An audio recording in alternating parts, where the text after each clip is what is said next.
These were the faces of slavery in America, a phenomenon deeply entwined with the nation's history. A century and a half ago, some newly freed slaves were offered plots of farmland and a mule. It was an offer that was quickly withdrawn.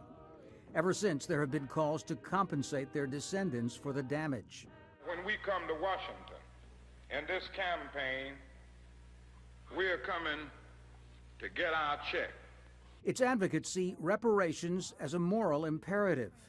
Do not believe in reparations is to believe in ethnic cleansing.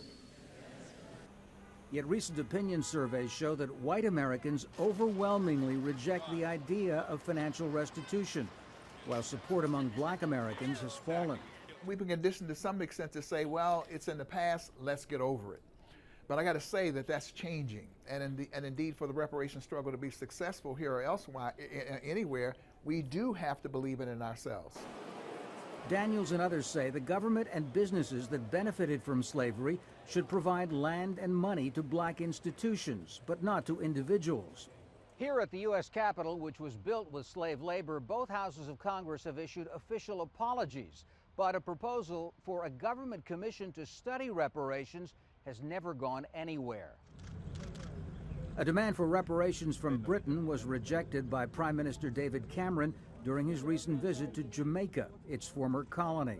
I do hope that as friends who have gone through so much together since those darkest of times, we can move on from this painful legacy and continue to build for the future. And visiting Haiti, the only country where slaves freed themselves by rising up against France, President François Hollande spoke only of settling a moral debt, but not money. Haiti's president had to concede the point. What Haiti wants today is to offer France a new type of relationship, not the classic one, which is a rich country assisting a poor country. Then we can come up with a program of exchanges and investments.